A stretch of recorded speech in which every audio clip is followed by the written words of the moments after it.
Portuqaliyada Benfica'ya diz çöktürən Qarabağ Bakıda Kopenhagenə qarşı yenə də tarix yaza biləcəkmi? Amma bu maç Benfica ilə oyundan daha çox Ferencvarosla duellərə bənzəyəcək. Siz kanalımıza abunə olun, biz isə Qarabağ Kopenhagen oyununu detallı analiz edək.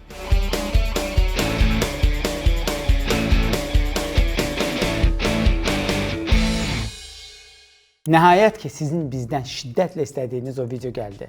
İndi gəlin Kopenhageni başa düşməyə çalışaq və düşünməyə çalışaq ki, Qarabağlı oyun hansı məcrada keçəcək. İlk öncə Kopenhagen ilə danışanda əlbəttə ki, onun baş məşqçisindən danışmalıyıq. Çünki Kopenhagen müasir bütün futbol klubları olduğu kimi baş məşqçi layihəsidir. Komandanın çalışdırıcısı çox istedadlı 37 yaşlı Yakub Nesterovdur. Deməli, Nesterov olduqca maraqlı bir personajdır. Xatırladaq ki, onu deməzdim, Brighton'ın çalışdırıcı Hürzeləri ona bənzədirdilər. Çünki Hürzelər 32 yaşında Brighton'a gəldisə, Neste 34 yaşı olanda Kopenhagen'in başına keçdi. İlk mövsümündəcə komandanı 10-cu sıradan çempionluğa daşıya bildi. Həmin mövsüm, yəni 2022-23-cü il mövsümdə komanda həm də ölkə kubokunu qazanmaqla yerli dubl elədi. Növbəti mövsümdə komanda bir qədər uğursuz olsa da, ötən mövsüm yenə də həm çempionatı, həm də ki, ölkə kubokunu qazanmaqla dubl etmiş oldu. Bununla yanaşı Qarabağla Kopenhageni müqayisə edəndə əlbəttə ki, bizim ağlımızda 2017-ci ilin o qızıl kvalifikasiyası gəlirsə, son 3 ildə, yəni yeni baş məşqçinin rəhbərliyi altında hardasa Qarabağa oxşar trayektoriyada komanda gedib, bir qədər daha fərqli və bir qədər daha uğurlu. Çünki Qarabağ 2 mövsüm öncə xatırlayırsınızsa, Avroligada xarüqələr yaradaraq 8-də 1 finalda az qala Bayer Leverkusen mübarizədən kənarlaşdıracaqdısa, həmin mövsüm Kopenhagen Çempionlar Liqasında Bavariya, München, Manchester United və Galatasarayla rəqabətdən Galatasarayla Manchester United layiqli şəkildə məğlub edərək ikinci olmağı bacarmışdı. Halbuki qrup mərhələsi başlamamışdan öncə komanda 4-cü yerin, yəni tam favorisi idi. Sonra 8-də 1-də Manchester City uduzdu, lakin Çempionlar Liqasının play-offuna qatılmaq Kopenhagen çapında bir komanda üçün çox böyük uğur idi.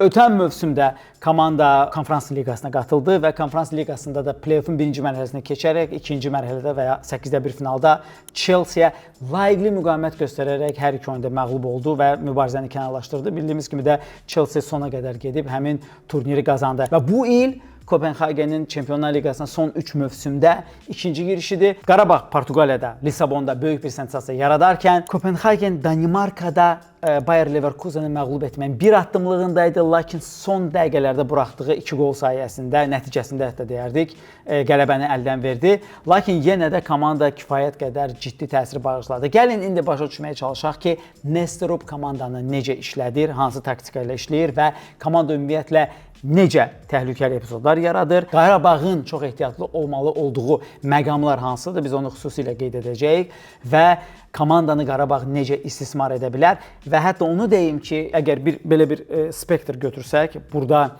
topla oynayan, intensiv pressing edən, amma eyni zamanda öz qapısında da epizod buraxacaq Benfica, Atletik Bilbao varsa, bu hissədə çox fiziki, müdafiədə kompakt oynayan və fiziki gücü vasitəsilə rəqibi 2 hücumçu ilə əzməyə çalışan Ferencvaros varsa, onda yanında Kopenhagendir və hətta hər iki komandanın gücü bir-birinə çox oxşayır və maraqlı özəlliyi ondan ibarətdir ki, necə ki Kopenhagenin oyun build-up'ı Qarabağın işini çətinə sala bilərsə, Qarabağın keçid oyunu və əks hücumunda komandamız Danimarka təmsilçisini çox ciddi şəkildə və rahat şəkildə cəzalandıra bilər.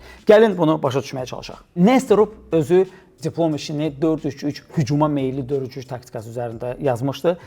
Komandaya gəldikdə 2 mövsüm öncə hələ 4-3-3-də idi, lakin ötən mövsüm bu taktika dəyişməyə başladı, 4-2-3-1-ə keçdi və ötən mövsümün sonunda Danimarkada belə bir şey var, top altılıq bir-biri ilə 2 dövrəlik elə bir çempionluq altılığı oynayır. Yəni 10 turdan ibarət sonda çempionluq yarışı olur və həmin o son bir növ 10 oyunda Kopenhagen 7 maçda qələbə qazanıb, 2 məğlubiyyətə uğramaqla 22 xalla ölkə çempionatını qazana bilmişdir və orada ilk dəfə olaraq Nesterov yeni hazırda aktual olan taktikasını sınaqdan keçirmişdi və o sınaqdan əlbəttə uğurla çıxdı və bu mövsümdə hələ ki Nesterov çempionatın oyunlarında da, eləcə də Çempionlar Liqasının seçmə mərhələsinin əvvəlindən bura kimi Bayer Leverkusen maçda daxil olmaqla o taktikadan istifadə edir. Həmin taktika hardasa Benfica'nın keçmiş məşqçisi Bruno Laj'ın istifadə etdiyi 4-4-2 taktikasıdır. Burada da double pivot, yəni çox aşağı oturan 2 dayaq yəni müdafiəçisi var. Burada da bütün cinahları oynayan 2 cinah yarım müdafiəçisi var. Çox vacibdir bunu başa düşmək ki, onlar wingerlər deyil, onlar cinah yarım müdafiəçiləridir. Bu o deməkdir ki, Kopenhagen hücum edəndə hər iki oyunçu yarım cinahlarda mövqe tutmaqla, hansına ki, indi epizodları incələyə-incələyə görəcəyik. Say üstünlüyü yaradırlar və əlbəttə bu say üstünlüyündən də düzgün istifadə edəndə bu qol epizodlarının yaranmasına gətirib çıxarır. Və Benfica ilə daha bir oxşarlıq, hansı ki, oxşarlığı ümumiyyətlə çox deyil, sadəcə olaraq taktiki ironiya bundan ibarətdir. Xatırlayırsınızsa, biz göstərmişdik ki, Auschner, Norveçli oyunçu sağdan asma edir, pas atır və soldan gələn Şeldorub həmin asmanı Nitsa ilə maçda qapıyır və qol vurur. Baxın bu epizodda da Leverkusen ilə maçda analoji epizod baş verir və ironiya ondan ibarətdir ki, analoji epizodla da Kopenhagen Bayer Leverkusen ilk qol vurmuşdu. Sol cinah yarım müdafiəçisi olan Aşuri bütün cinahı işləyərək pas atır və sağ cinah yarım müdafiəçisi olan Larsen bu epizodu uğurla tamamlayır. Lakin bu daha çox qaydalardan istisnadır. Çünki Kopenhagenin oyun tərzi bir qədər fərqlidir. Necə fərqlidir? Gəlin iki aspektdə başa düşməyə çalışaq. Onlardan biri əlbəttə ki, build-updır. Build-updan danışarkən onu başa düşmək lazımdır ki, Kopenhagendə adətən Nesterov hər iki cinah müdafiəçisini aktiv şəkildə hücumda eksploatasiya edir. Nəticədə cinah müdafiəçiləri hücuma qoşulduğu təqdirdə, baxın, hardasa belə bir taktiki düzülüş yaranır. Burada əslində 3-2-5-dən daha çox 3-1-6 taktikası formalaşır. Cinah müdafiəçiləri əlbəttə ki, bir qayda olaraq, klassik olaraq bütün cinahı işləyərək imkan verirlər ki, cinah yarım müdafiəçiləri yarım cinahlarda mövqe tutsunlar və çox vacib və istər Bruno Lajdan, istərsə də ikili forvardlı oynayan bir çox başqa məşqçilərdən Nesterovun fərqi ondan ibarətdir ki, bu mövqedə daima iki futbolçu olmalıdır. Hətta biz görəcəyik ki, mərkəz hücumçularından biri olan El Yunusi, hansı ki bizim fikrimizcə komandanın jokeridir, komandanın ən unikal futbolçusudur. El Yunusi özü belə bəzən sağ cinaha keçəndə onun yerinə ya orta sahədən ya da wingerlərdən biri gələrək cərimə meydançasında üstünlük yaratmağa cəhd edir.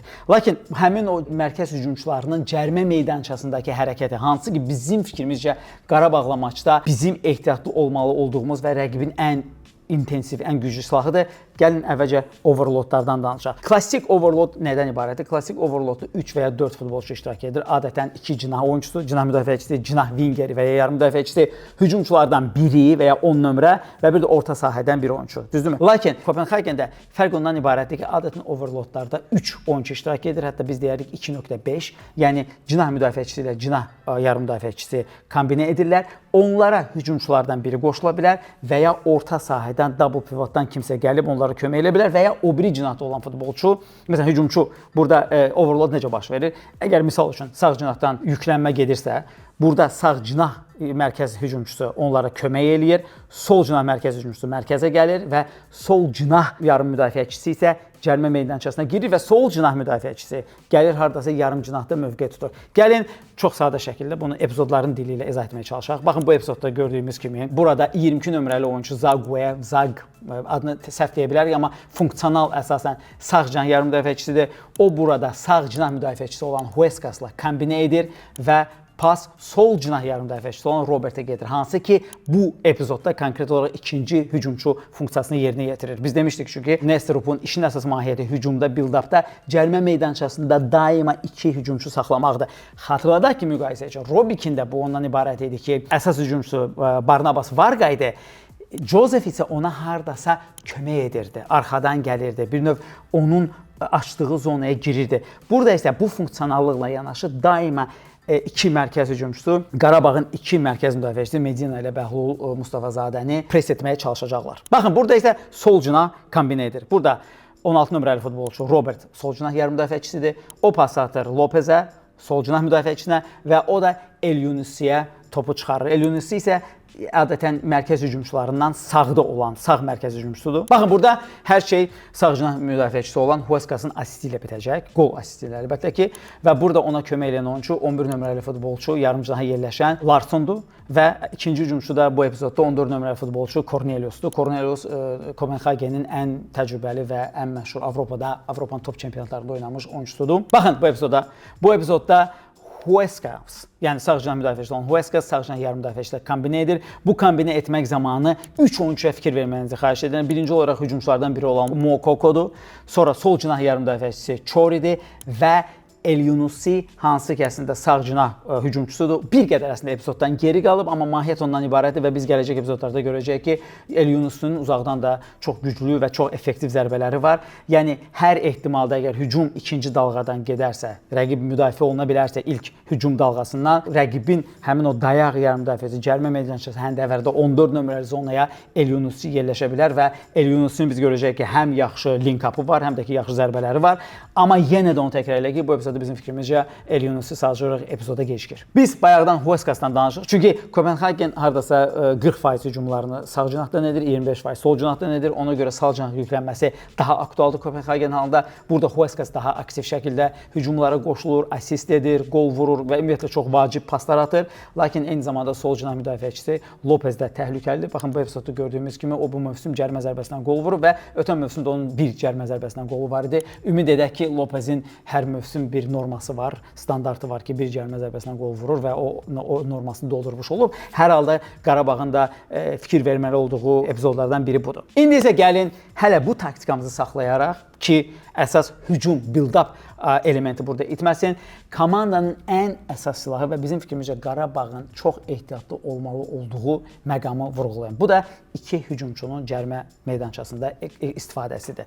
Bayaq dediyimiz kimi Nestorovun belə bir ideyası var ki, o özü bu ideyaya öz diplom işində gəlməmişdir. Çünki orada 4-3-3-də danışırdı, amma o 4-3-3-də qeyd edirdi ki, vingerlərdən biri daima əks cinahın vingeri, məsələn, hücum sağdan keçirsə, baş verirsə, sol cinah vingeri və ya əksinə cərimə meydançasına girərək əsas məqsəd ondan ibarətdir ki, mərkəz hücumçuda kömək eləsin. Çünki taran tipli mərkəz hücumçusunu adından tutmaq olduqca asandır. Amma əgər iki oyunçu varsa və rəqib dördlü müdafiə ilə oynayırsa, bu 2-2-yə qalmaq deməkdir və bu rəqibi əlavə resurslar cərimə meydançasına cəlb etməyə sövq edir və nəzərə alaq ki, əgər rəqib üçlü müdafiə ilə oynamırsa, əlavə resurs daima hardasa boşluq verir. Çünki əgər top məsələn uzağa gedirsə, rəqibin adətən cinah müdafiəçisi uzaq dirəyi buraxır və ya əgər dayaq müdafiəçisi köməyə gəlirsə, bu rəqibin həmin bu zonada, 14 nömrəli zonada bir növ boşluq yaranmasına gətirib çıxarır. Gəlin epizodların dili ilə başa düşməyə çalışaq ki, Nestorovun çox gözəl şəkildə, məncə ən belə bir növ ən yaxşı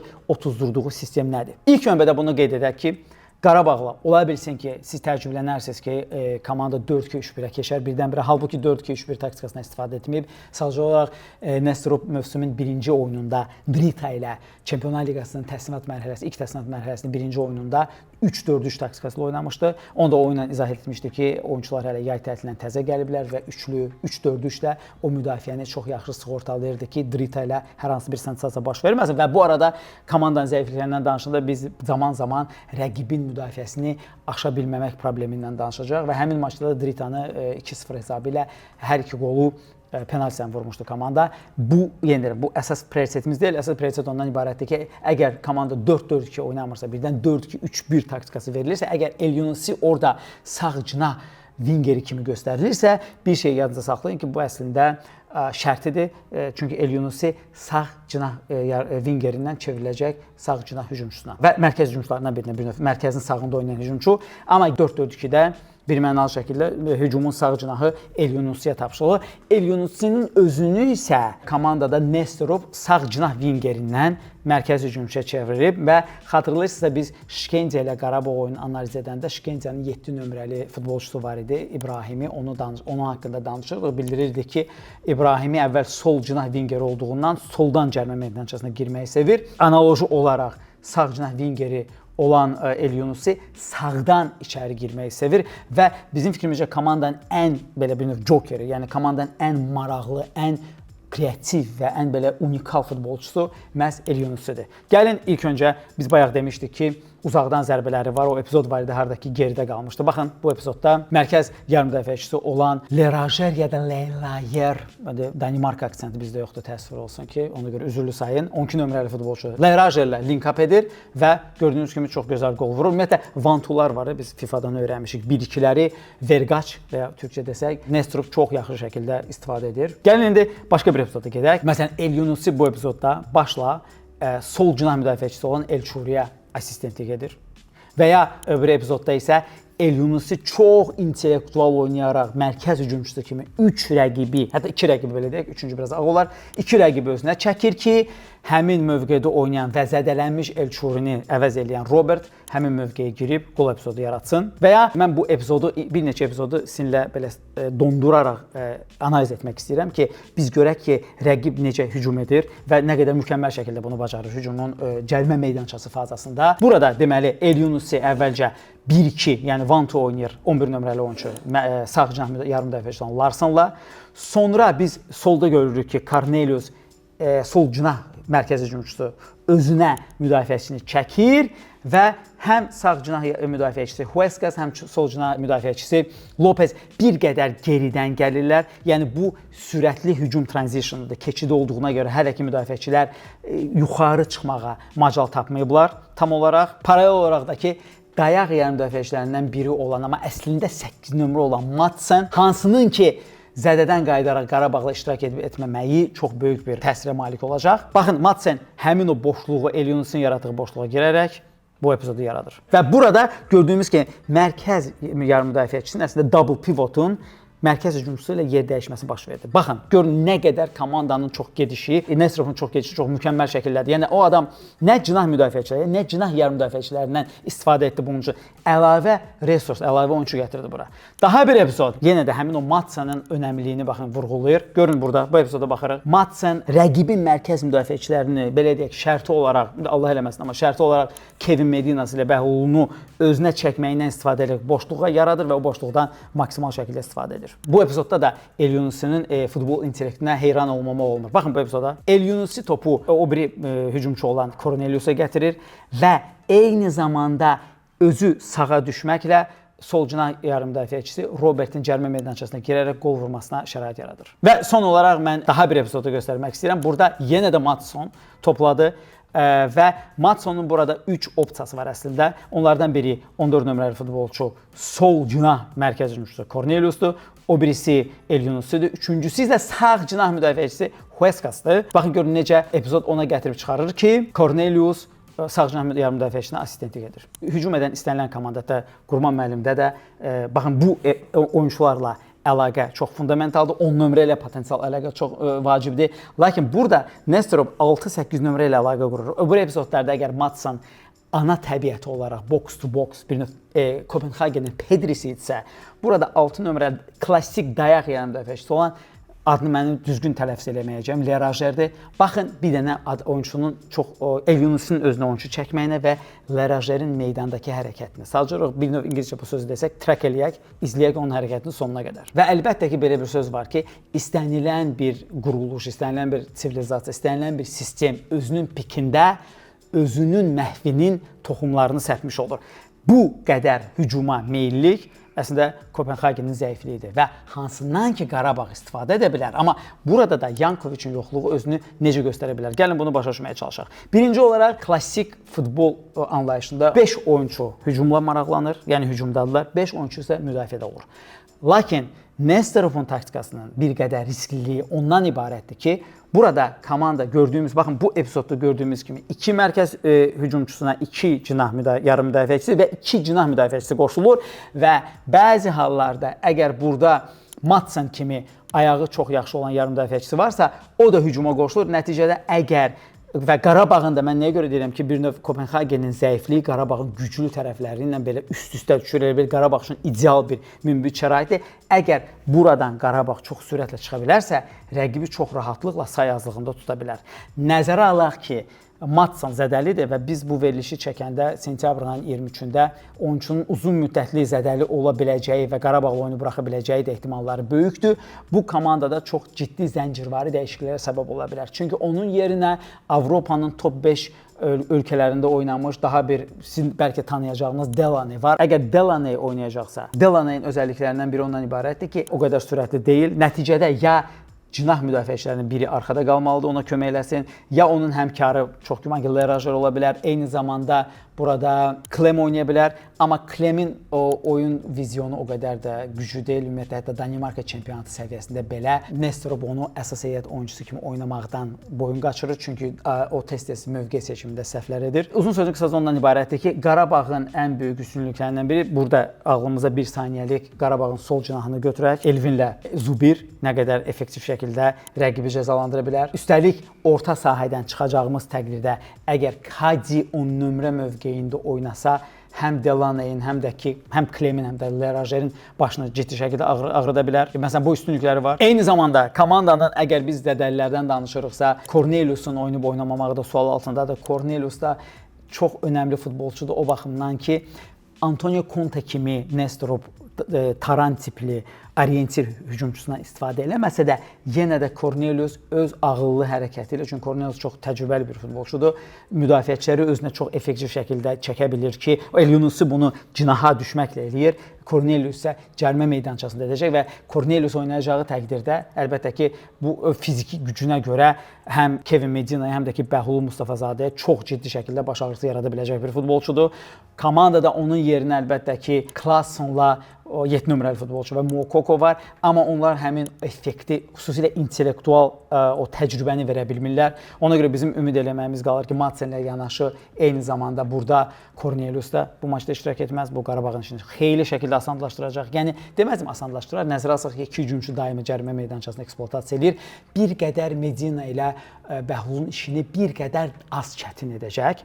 Amma Kopenhagenin hardasa bir növ Galatasaray sindromu var. Əgər bu müqayisə düzgündürsə, yəni komanda öz qapısından oynayarkən Danimarka çempionatında Brøndby və bəzi hallarda Nordsjælland istisna olmaqla çox ciddi təzyiq, çox ciddi müqavimət görmür. Amma Avropada bu müqaviməti görür və bu müqavimətin qarşısında dəfələrlə komanda səhvlərə yol verir. Məsələn, gəlin ötən mövsümdən Konferans Liqasının 8-də 1 finalında Chelsea ilə öz evində buraxdığı 2 qola baxaq. Yəni siz burada bir növ Okan Buruk stilini görəcəksiniz. Nestorovda yəni topla, yavaş paslarla, topu hara gəldi vurmamaqla komanda arxadan çıxmaq istəyir. Baxmayaraq ki, 2 hündür hücumçusu var. Düzdür, ötən il komanda 4-3 oynayırdı. Bəlkə buna görə də belə qısa paslardan çıxmaq istəyirdi. Və hər iki epizodda gördüyümüz kimi Chelsea-nin ilk fazada intensiv pressingi, hansını ki Qarabağda çox yaxşı şəkildə edir və Benfica effektiv şəkildə edirdi, öz işinə yarayır. Bayaqki tezisimizə qayıdaraq komanda həddindən artıq cinah müdafiəçilərini aktiv şəkildə hücuma qoşur və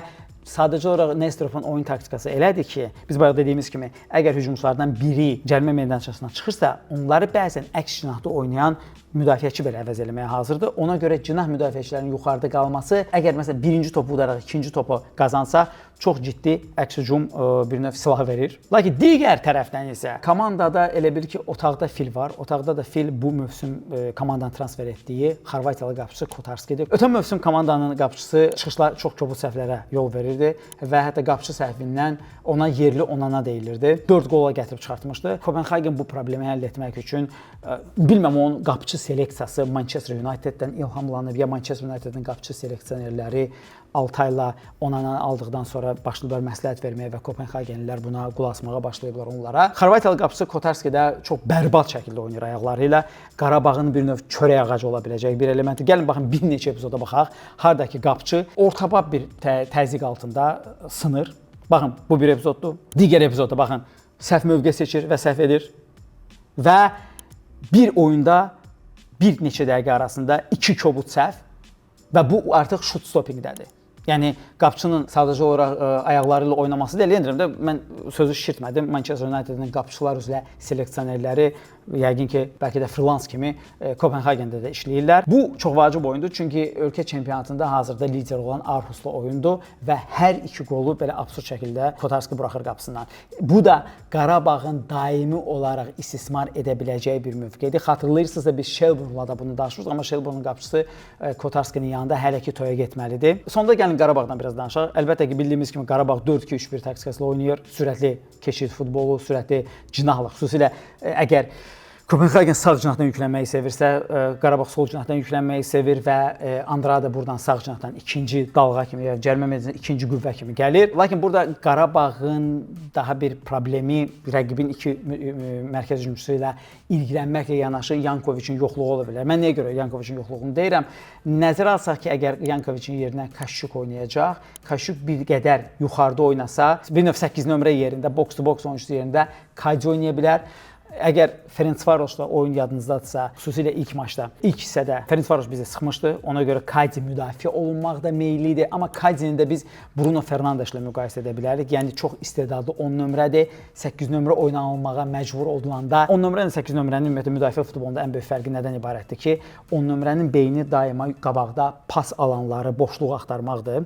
Hansı ki, çox mükəmməl şəkildə edir. Amma 8-6 nömrə oynayanda sən yanından qaçıb gedən futbolçulardan buraxırsan. Çünki yəni futbolçu bir növ kitabla sənin yanından keçmir də. Epizodun intensivli və dinamikası şəraitindədir və bu da ki, yarım müdafiə duelinin uduzulmasına gətirib çıxara bilər. Çünki bizə çox vacibdir ki, Qurbanov yarım müdafiə dilemasını həll eləsin. Əgər biz bunu həll edə biləriksə, nəzərə alaq ki, rəqibin yarım müdafiəsində çox güman itkilər olacaq. Rəqibin yarım müdafiəsi də eksploatasiya mənbəyidir. Yəni Bayer Leverkusen məsəl üçün Çempionlar Liqası birinci turunda, ikinci hissədə double pivotun hər ikisinə qarşı personal pressinglə oynamağa başladı və onlar da özlərini çox qeyri-komfortlu hiss edirdi. Dediyim kimi Delan'ın sürəti yoxdur. İkinci isə Lerayer pis oyuncu olmasa da yenə də ya o arxada oturub o dərindən oynamalıdır. Əgər hücuma qoşulursa onun mövqeyi boş qalacaq. Yəni bu da Qarabağ üçün eksploatasiya mənbəyidir. Çünki Yankoviçin özəlliklərindən biri də nədir? Əgər müdafiəyə gedəndə Kopenhagen hardasa belə oynamaq istəyirsə misal üçün, burada Yankoviçin xətlər kəsici pasları var. Hansını ki biz Benfica ilə maçda cavab qolunda məhz o xət kəsici, xət qırıcı Arda Güler kimi pasından Duranın qolu gəldi. Bu paslar bizə çatışmayacaq. Amma mən ümid edirəm ki, Qarabağ buna həll tapar. Çünki dediyim kimi Kadzi 10 nömrə kimi çox fundamentaldır, çox vacibdir. Amma 8 nömrədə arxada biraz oynasa nə qədər effektiv olacaq? O double pivotun biri olanda Kadzinin effektivliyi bir qədər sol altındadır və bir dənə də şey nəzərə almaq lazımdır ki, yenə dediyim kimi Kadzi yaradıcılıqda yaxşıdır. Məsələn, rəqibin double pivotuna təzyiq eləmək, onu man marking, yəni adama adam tutmaq Kadzinin bir növ əsas şey deyil. Ona görə də Qurbanovun bu dilemanı necə həll edəcəyi də çox maraqlıdır. Sonda onu demək istəyirik ki, əgər siz bizdən soruşsanız ki, Ferencvarosla Kopenhagen hansını ki biz oyun fəlsəfəsi olaraq bir-birinə oxşadırıq, müqayisə etsək necədir? Hardasa mənim fikrimcə oxşar səviyyəli bir komandalardır. Ferencvaros'un bir elitar hücumçusu varsa, ikinci hücumçu ona köməkçidirsə, burada iki çox yaxşı samballı hücumçular var. Orada El Yunus'un çox böyük bir, möhtəşəm bir intellekti var və komanda hardasa Benfica kimi bir növ cinah yarım müdafiəçiləri və cinah müdafiəçilərinin kombinə etməsi sayəsində bizim qapımıza çox ciddi epizodlar yarada bilərlər və nəzərə alsaq ki, fərq yoxdur bu Medina Bəhlul olsun və ya onun yerinə Saliba ilə Gabriel olsun. Əgər rəqib dinamik şəkildə 2-yə 2 müdafiəçilərin epizod yaradırsa, bu daima çox böyük bir təhlükə mənbəyidir.